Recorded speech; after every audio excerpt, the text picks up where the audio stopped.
आज चाहिँ शनिबार के गरौँ भयो हाम्रो चरबुट्टाको टपले सुर्खेतको सबभन्दा माथि उचाइमा भएको वीरेन्द्रनगर नगरपालिका अन्तर्गत रहेको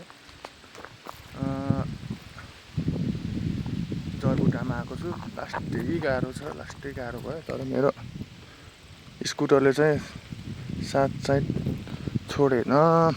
यहाँदेखि चाहिँ एयरपोर्ट चाहिँ देखिरहेछ होइन। अब यो वाइडमा भएर चाहिँ देखिन्छ कि देखिँदैन, परको चाहिँ यो एयरपोर्टको रनवे हो। यो चाहिँ हाम्रो सुर्खेत भ्याली। यहाँदेखि अरूसम्म फैलिएको छ। मस्त हावा चलिरहेछ। हावाको बेगसँग मजासित चिलमा बस्ने एक घन्टा जति मजासित मेडिटेसन गरेर। अनि हाम्रो यो बुद्धको यसले पनि लास्टै मग्न मुक्त गराछ मन चाहिँ होइन। यहाँ चाहिँ के भयो यहाँ डर लाग्यो कि के हो? ठिक छ, राम्रो छ। मैले भर्खर किनेको मेरो एयरफोर्स वान नाइक। कस्तो छ टी सर्ट? कस्तो छ टी सर्ट? मेरो टी सर्ट।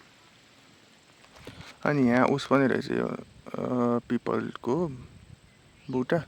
बाटो चाहिँ अलि राम्रो गराउनु पर्ला जस्तो छ। बाटो चाहिँ लास्टै खतम छ। मेरो स्कुटरको पछाडिको टायर चाहिँ मस्त पुरा फन्न घुमेको छ क्या।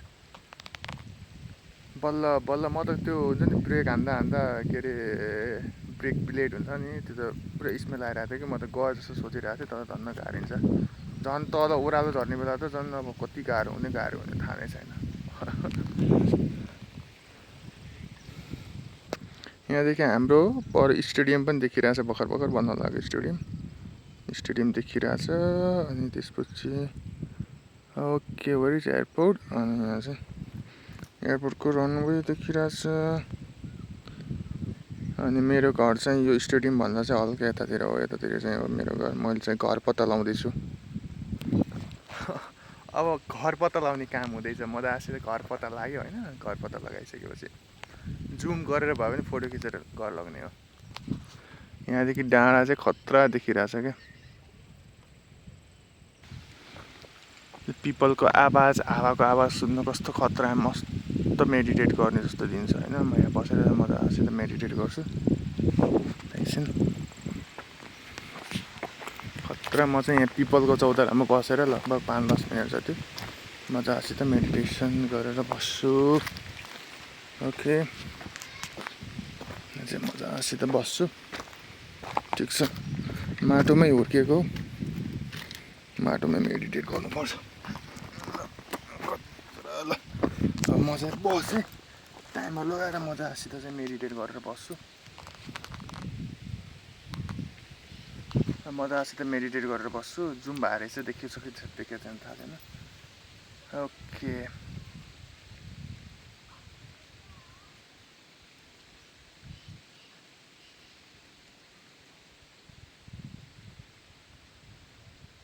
साउन्ड कस्तो मजाको आइरहेछ कि। साउन्ड नै एब्जर्ब मजासित त्यसलाई फिल गऱ्यो भने चाहिँ कस्तो मजा आउँछ क्या।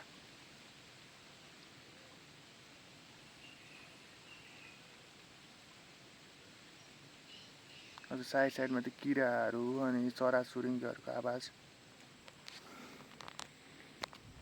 ओके, 5 मिनट मेडिटेट भयो। अब चाहिँ यसो घुम्छु।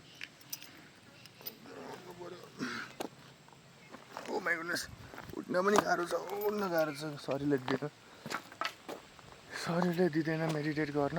यहाँ चाहिँ हल्का पसल रहेछ होइन। त्यहाँ पसलमा चाहिँ यसो के खानु पर्ला अनि निस्किन्छु। त्यो पसलमा चाहिँ यति माथि भने चाहिँ कोक बिस्किटहरू चाहिँ मजासँग रहेछ क्या। अब आफूसँग चाहिँ एउटा फोनको क्यामेरा छ होइन, 360 चाहिँ भ्यू हेर्नुहोस् है त, कस्तो खतरा छ 360 भ्यू। अनि अलि तल गर्छ यहाँबाट गर्नुपर्छ। यहाँबाट गर्छ त 360। ल 360 भ्यू हेर्नुहोस्।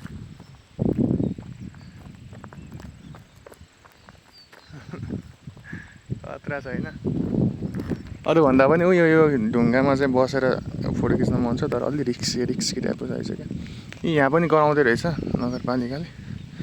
गरायो भने चाहिँ खतरा मजा आउँछ। मलाई चाहिँ यो हुन्छ नि, यो बुद्धको के कतिवटा कलर हुन्छ, एउटा दुईवटा तिनवटा चार पाँचवटा कलर देखिरहेको छु।